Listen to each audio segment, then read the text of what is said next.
خوشی کا راز۔ ایک دفعہ کا ذکر ہے کہ 3 بھائی احمد، بلال اور کامران جنگل کے قریب ایک چھوٹے سے کچے مکان میں رہتے تھے۔ وہ ایماندار اور محنتی تھے۔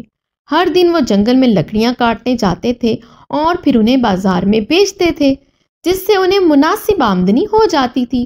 ان کی زندگی اسی طرح گزر رہی تھی، لیکن ان تینوں بھائیوں کے دل ہمیشہ اداس رہتے تھے۔ حالانکہ ان کے پاس ایک اچھی زندگی تھی، پھر بھی وہ خوش نہیں تھے۔ ہر بھائی کسی نہ کسی چیز کی خواہش کرتا رہتا اور اسی میں دل لگا رہتا۔ ایک دن جب احمد، بلال اور کامران جنگل سے واپس آ رہے تھے اور لکڑیوں کے گٹھے اٹھائے ہوئے تھے تو انہوں نے ایک بوڑھی عورت کو دیکھا جو اپنی پیٹھ پر بوری اٹھائے ہوئی تھی۔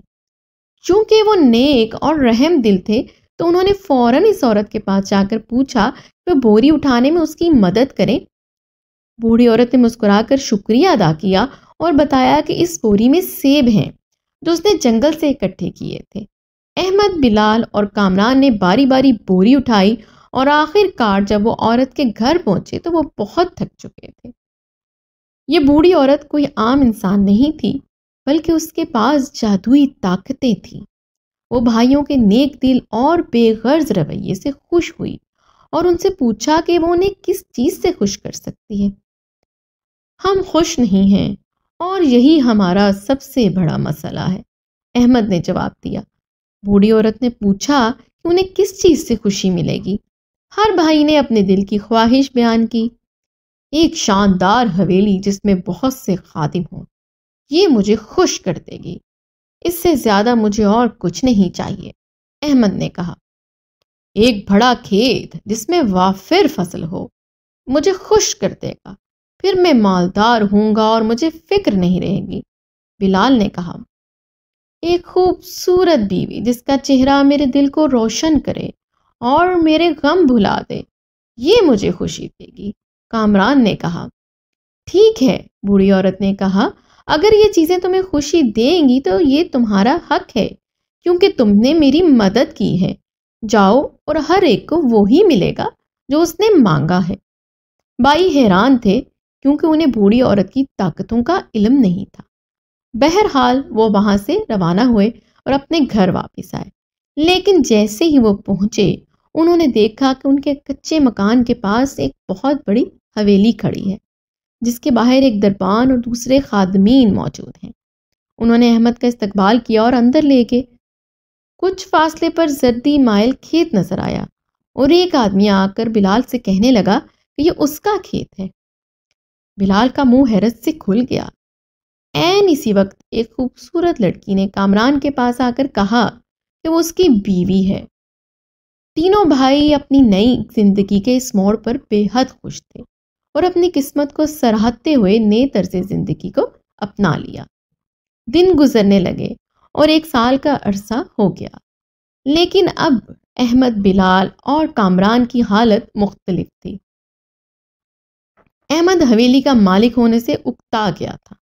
وہ سست ہو گیا تھا اور اپنے خادموں کی نگرانی میں لاپرواہی کر رہا تھا۔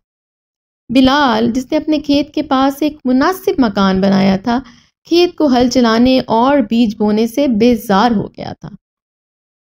کامران بھی اپنی خوبصورت بیوی کے ساتھ رہنے کا مزہ کھو بیٹھا تھا اور اس کے ساتھ وقت گزارنے میں کوئی خوشی محسوس نہیں کرتا تھا۔ مختصر یہ کہ وہ سب دوبارہ اداس ہو گئے تھے۔ ایک دن تینوں نے فیصلہ کیا کہ وہ بوڑھی عورت سے ملیں گے۔ اس عورت کے پاس جادوئی طاقتیں ہیں جنہوں نے ہماری خواہشات کو حقیقت میں بدل دیا، لیکن چونکہ ہم دوبارہ خوش نہیں ہیں، ہمیں اس سے مدد لینی چاہیے۔ وہی ہمیں خوشی کا راز بتا سکتی ہے، احمد نے کہا۔ وہ بوڑھی عورت کے پاس پہنچے تو تینوں بھائیوں نے اسے سلام کیا اور بتایا کہ وہ دوبارہ اداس ہو گئے ہیں۔ براہ کرم ہمیں بتائیں کہ ہم دوبارہ خوش کیسے ہو سکتے ہیں، بلال نے کہا۔ بوڑھی عورت نے جواب دیا، یہ سب تمہارے اپنے ہاتھ میں ہے۔ دیکھو، جب تم نے اپنی خواہشات کی تھیں اور وہ پوری ہو گئیں تو تم خوش تھے، لیکن خوشی کبھی بھی تب تک نہیں رہتی جب تک کہ اس کے ساتھ ایک بہت ضروری چیز نہ ہو، رضامندی۔